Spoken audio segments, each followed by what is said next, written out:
Hello and welcome to the Calmcast, a time to feel calm and think clearly. I'm Claire Downham, the Queen of Calm, a transformational life coach. I was a burnt out head teacher who finally made the journey to calm after years of trying, and I want to prevent you from having to do the same. The Calmcast is a series of short explorations, gently guiding you back to your natural state, which is calm and clarity. Just listen like you would listen to music, with an open mind and curiosity. There's nothing else to do. Now let's relax into today's episode. So today is about changing other people and what a minefield that is, isn't it? When we think about it, because haven't we all? We've all been there, whether that's with our partner. I spent my first marriage, not quite on my second one actually. I'm engaged. Anyway, my first marriage, I spent 20 years trying to change him. From the moment I met him, I could see from my perspective that there were things about him that were not, in my view, good for him or me. And then I spent the next 20 years literally trying to make him be different. And mostly that just involved getting very upset, really. And it wasn't very healthy. And we've, I can see the times when I've done it with my children, if they just, I have this joke about when do little children develop a sense of urgency. Well, I hope they developed it now because they don't live here anymore because they're 22 and 20. And they do seem to both arrive at college on time and university and work and things. So I guess they've developed it. But that used to be, if they could just understand that we need to get out the house faster, then I would feel okay. It was exhausting. I guess when I think about the antidote to self-development, which I talk about, this is like the antidote to other people development as well. Like when we think we're not okay, we can spend a lot of time trying to fix ourselves, can't we? But if we add into that, so we've got all our things to do for business and work, and we've got all our things to do for our personal life, and then we've got all the things to do to fix ourselves, and then we've got all the things that we need to do to fix the other people in our lives. I mean, we could just like bin off half those, half the lists I've just talked about. Because changing other people is trying to change other people, rather, because you're not going to succeed, by the way, is exhausting, isn't it? Especially if it's grasped onto with this sense that we're not going to be okay if they don't change. We're not going to be happy. We can't be content. We can't have the life that we want if these other people, especially the people close to us, don't change. But when I say the people close to us, it can be our boss, it can be our colleagues, it can be friends. I mean, the list is just, and it could even be Boris Johnson, or other leaders of countries are available. It could even be him. If he doesn't be different or resign or do whatever we want him to do, we can't be okay.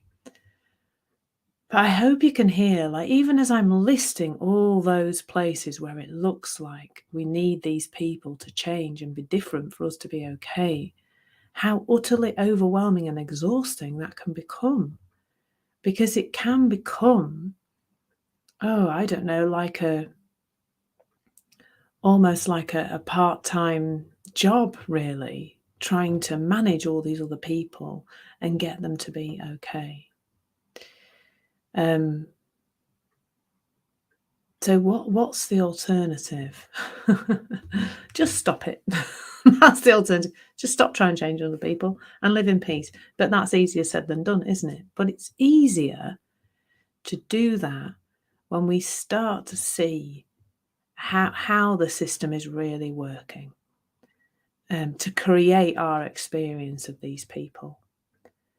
So first of all, if we're if we're existing in an outside-in paradigm, we may well, and trust me, I often still believe this in the moment when I'm caught up in something, we may well believe that it is those people, the outside world, their behaviour, how they're being, that is creating this unpleasant feeling we have. We want to have a better feeling, so it looks like they need to change.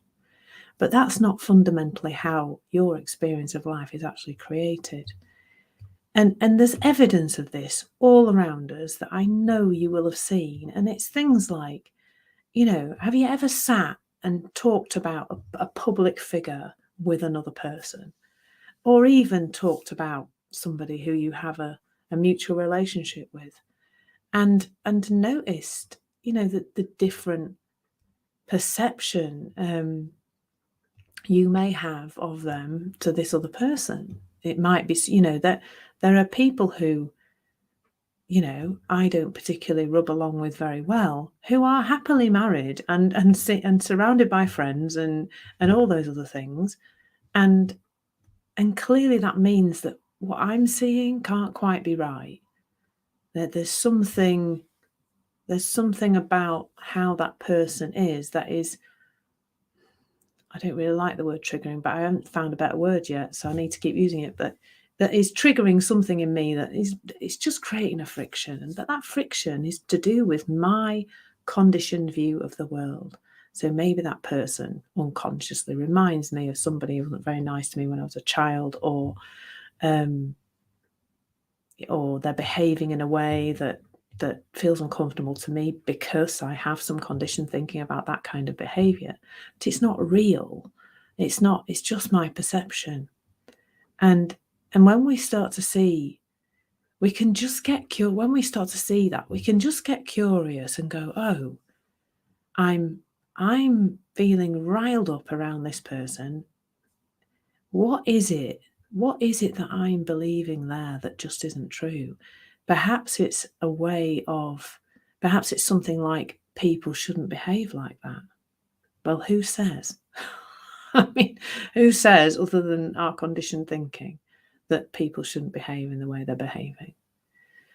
People are just being themselves, and while ever we're saying they're not supposed to be that way, we're just creating discomfort for ourselves, really. So that can be really helpful. We can just start to notice, when I'm around this person, there's an uncomfortable feeling. When I receive a message from that person, there's an uncomfortable feeling. That feeling is telling you about your state of mind, not about the other person, which is really helpful to know. That. So that's useful. Is just knowing that we're not perceiving that person as an objective, real person. We can't do that. We don't have the facility to do that. We can't switch off our perception and see the world without it. It just doesn't work that way. So that's useful. I mean, the other thing that's really useful is that fundamentally your experience is just not created from the outside in. It doesn't work that way. It's always to do with your perception, your thinking. It's inside out. It's always inside out.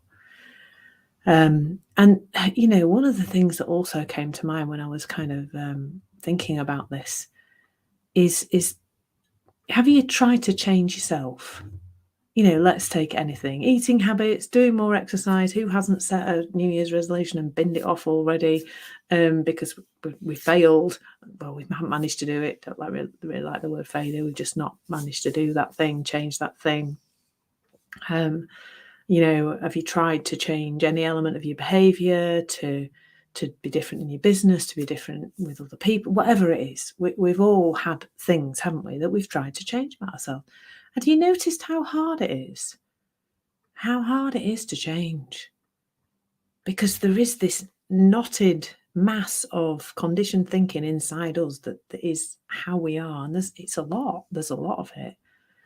It does unravel as you keep looking in this direction. Things change from seeing things differently. However, if you think about how hard you find it to change, what makes you think you can change somebody else who doesn't necessarily even want to change because they're happy the way they are? That can be utterly exhausting. Utterly, utterly exhausting. Really, like, it's not helpful to be trying to do that. It really isn't. So yeah, so just bringing some awareness to all of this. Just know that you can't change other people, but you can still have an amazing experience of life with everybody else still doing their little bits of whatever they're doing that you might view as crazy. You can still have an amazing experience. It's just so helpful to bring some awareness to this and realize that changing other people is a fruitless, pointless exercise. Thank you so much for listening. There's nothing to do now but bring some awareness to how this is working out in your life.